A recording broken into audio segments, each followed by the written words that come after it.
तो आदाब, नमस्कार, गुड इवनिंग, सत श्री अकाल। एक बार फिर आप तमाम लोगों का स्वागत है क्राइम तक की कहानी के इस एपिसोड में। उम्मीद है पूरी फैमिली अच्छी होगी, अपना और अपनों का ख्याल रख रही होगी। आज ठीक एक हफ्ते हो गए, एक हफ्ता 2 जुलाई, आज 9 जुलाई, ट्यूसडे का दिन था, आज ट्यूसडे है।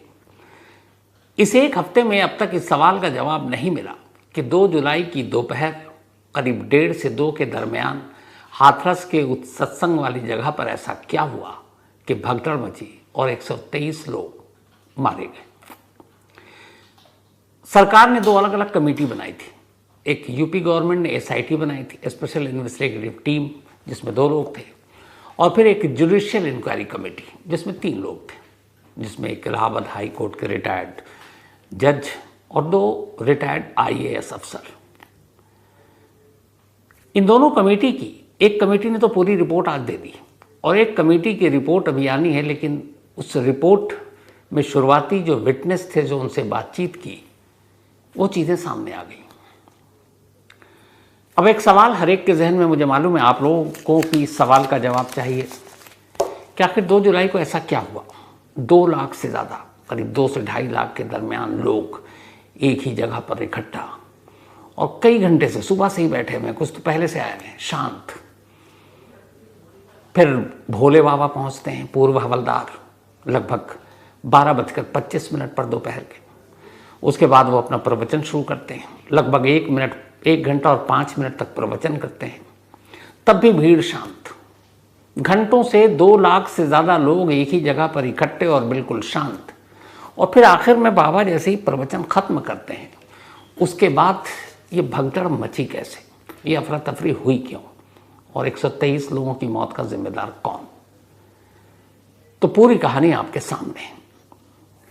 जो 3 लोगों की जुडिशियल कमेटी बनाई गई है, जिसमें इलाहाबाद हाई कोर्ट के रिटायर्ड जस्टिस हैं, उन्होंने इस मामले की तफ्तीश शुरू की। सबसे पहले उन्होंने लिस्ट बनाई उन लोगों की जो विटनेस थे, उस दिन सत्संग में मौजूद थे।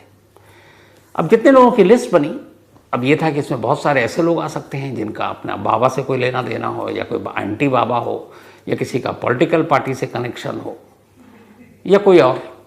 तब इन सारे विटनेस में उन लोगों को ढूंढना था जो ईमानदारी से अपना बयान दें और जो सिर्फ सच बोले।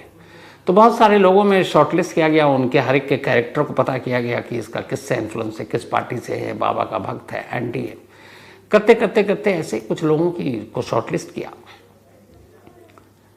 34 लोगों का अब तक बयान लिया इस जुडिशियल कमेटी ने, 34 विटनेस, जो 2 जुलाई की दोपहर को उस वक्त वहां मौजूद थे। अब इन सबको क्रॉस चेक करने के बाद इनकी गवाही दर्ज हुई है। इन 34 में से 2 लोगों की सिर्फ आप गवाही सुनिएगा तो तस्वीर साफ हो जाएगी।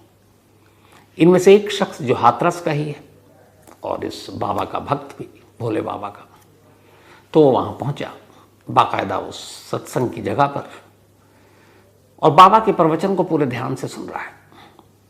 उसके हिसाब से बाबा आए दोपहर 12:25 पर। 5 मिनट के बाद वो मंच से उन्होंने संबोधन शुरू किया, प्रवचन देना शुरू किया।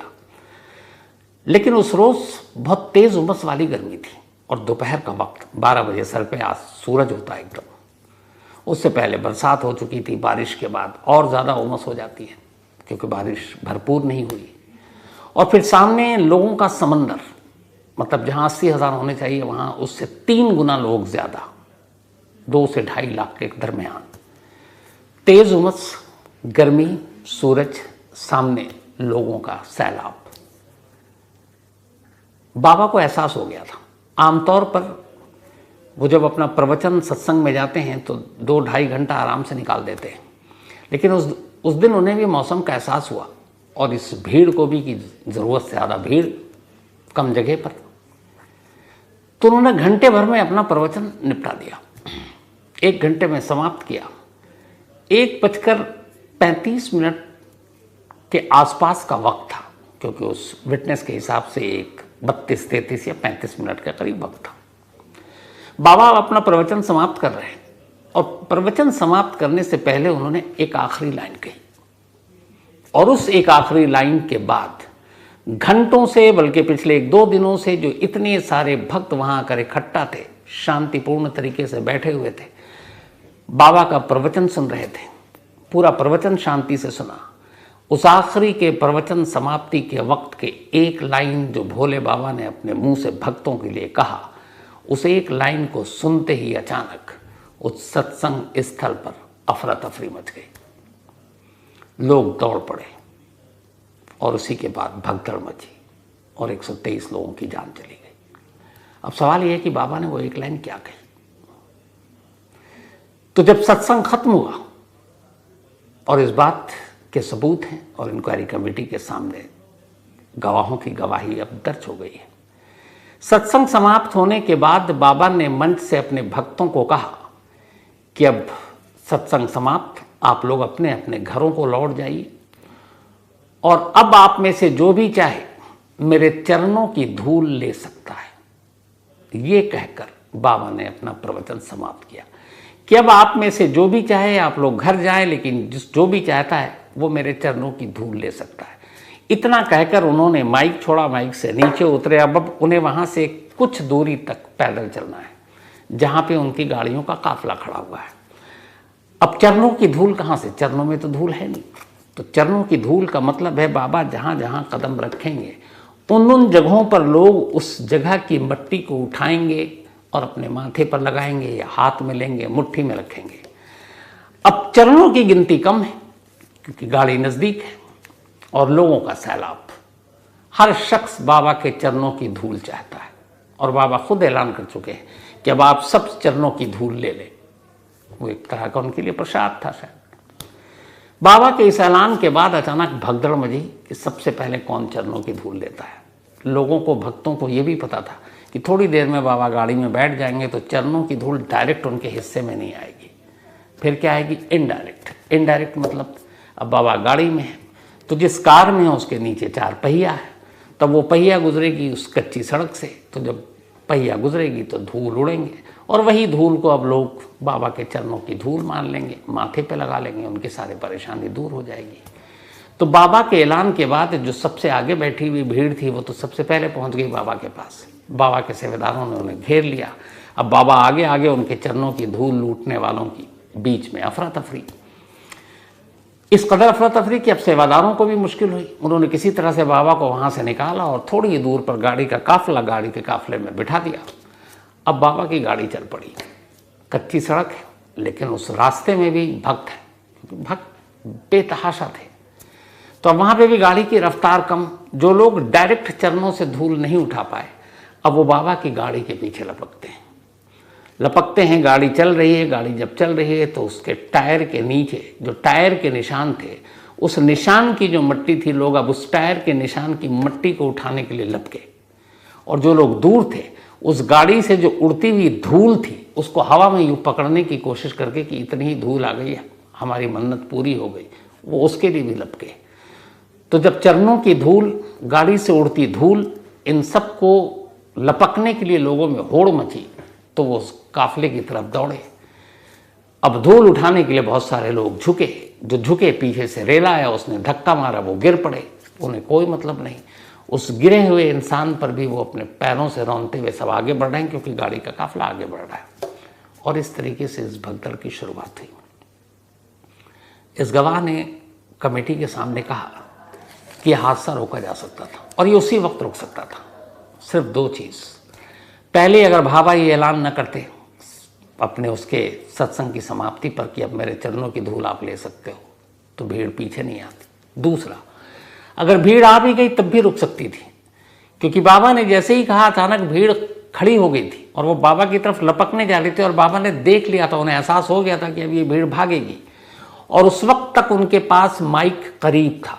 उस चश्मदीद के मुताबिक अगर बाबा ने उस मंजर को देखकर फौरन दोबारा माइक पकड़ते और कहते कि आप सब अपनी अपनी जगह बैठ जाएं, मैं यहीं, तो भीड़ लपकती नहीं। तो 2 चीज़ें, या तो बाबा ऐलान नहीं करते कि चरणों की धूल ले लो, जिसकी वजह से उन्होंने एक तरह से इनवाइट किया, दावत दी, भक्तों को न्योता दिया और वो आ गए। और दूसरा, उन्होंने देखा उसके बावजूद वो रुके नहीं। अगर बाबा एक बार एलानिया माइक पर, लाउड स्पीकर पर अपने भक्तों से अपील कर देते तो भक्त शांत हो जाते, पर बाबा ने नहीं किया। उन्होंने चरणों की धूल का ऑफर देने के बाद गाड़ी में बैठे और वो भीड़ धूल के पीछे पीछे और एक दूसरे को कुचलते हुए निकल गई। ये थी उस हादसे की वजह। एक दूसरे चश्मदीद ने इसी जुडिशियल कमेटी के सामने अपना बयान दर्ज किया। उसने कहा उस पूरे पंडाल में सेवादारों की ही ड्यूटी लगी हुई थी सुरक्षा को लेकर। जो पुलिस वाले थे वो या तो भक्त थे या तमाशबीन थे। उसके बाद जब ये हादसा हुआ तो भक्तों को रोकने के लिए सेवादारों ने उनके साथ धक्का मुक्की करनी शुरू कर दी। अब लेकिन उनकी भीड़ ज़्यादा और सेवादारों की कम। सेवादार को भी लगा कि क्या होगा, तो अब बाबा गाड़ी में बैठ गए। सेवादार गाड़ी के चारों तरफ, अब जो भी उस धूल को पाने के लिए गाड़ी के इर्द गिर्द जा रहा है, सेवादार उसे धक्का दे रहे हैं। और उसी धक्का मुक्की में बहुत सारे लोग वो जो पगडंडी से गुजर रहे थे बराबर में खेत में गिरने लगे, और उसके ऊपर दूसरे गिरने लगे, फिर तीसरा, चौथा, पांचवा। और इस तरीके से चरणों के धूल के चक्कर में, चरणों से रौंदे जाने के बाद लोग मरने लगे। तो दूसरे चश्मदीद के हिसाब से पूरे पंडाल, पूरे सत्संग के स्थल पर सुरक्षा का कोई इंतजाम नहीं था। सेवादारों ने भक्तों के साथ बुरा सलूक किया और पुलिस तमाशाई बनी खड़ी थी। पुलिस को एहसास भी नहीं था कि इतना बड़ा हादसा होगा। ये 2 बयान आए। अब इसके बाद इसी कमेटी ने जो 3 लोगों की है, पुलिस की क्या गलती, प्रशासन की क्या गलती, इसकी पूरी जांच की। अस्पताल जहाँ पे घायलों को ले जाया गया और मुर्दों को ले जाया गया, क्या वो अस्पताल उस वक्त वहाँ डॉक्टर और इलाज के लिए ज़रूरी सहूलियत थी, वो भी गायब। तो कमेटी के पास अभी अपना वक्त है, वो अपनी रिपोर्ट फाइनल करेंगे, फिर सरकार को देंगे। तो ये तो आपको 34 विटनेस में से सिर्फ 2 के ज़रिए आपको बता दिया कि ये जो सवाल था ना कि भगदड़ मची कैसे, असल में इसका गुनहगार नंबर 1 भोले बाबा ही था। अगर वो माइक से ऐलान न करता तो नहीं होता। लेकिन अब आइए कहानी का दूसरा पहलू। इस इंक्वायरी कमेटी और विटनेस और गवाही के बाद तो आपको कहानी समझ में आ गई, लेकिन अब दूसरा पहलू सुनिए, उसके बाद फैसला कीजिएगा। आप भी सोचिएगा, आप भी हैरान होंगे।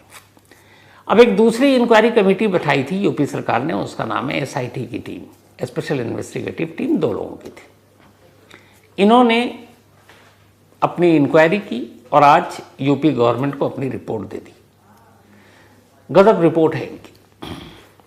उस रिपोर्ट के हिसाब से इस पूरे भगदड़ के लिए बाबा के सेवादार जिम्मेदार थे। उन्होंने ऑर्गेनाइज ढंग से नहीं किया। दूसरा, जगह कम थी, लोग ज्यादा थे, तो इंतजाम ठीक से हो ही नहीं सकता था। तीसरा, पुलिस प्रशासन ने भी यहां पे लापरवाही बरती, उन्होंने जरूरी इंतजाम नहीं किए। तो चाहे पुलिस के अफसर हों या सरकार के अफसर हों, वो भी इसके लिए गुनहगार हैं। चौथा, जो मुख्य सेवादार जिसको गिरफ्तार कर लिया गया है, उसने पुलिस प्रशासन से झूठ बोलकर ये ली कि इतने लोग आएंगे, उससे ज़्यादा आ गए। पांचवा, जो प्रशासन की जिम्मेदारी थी वहाँ पर बेसिक इंतज़ाम करना, इतनी बड़ी भीड़ के लिए ट्रैफिक, पानी, एम्बुलेंस, वो इंतज़ाम नहीं था। ये सारी चीज़ें की और सबसे ज़रूरी, इस SIT की टीम ने अपनी जांच में पुलिस और प्रशासन के लोगों को जिम्मेदार पाया और उसके साथ ही उन्होंने 6 पुलिस और गवर्नमेंट ऑफिशियल को सस्पेंड कर दिया। 6 उनकी रिकमेंडेशन पे सरकार ने किया। अब 6 कौन कौन है?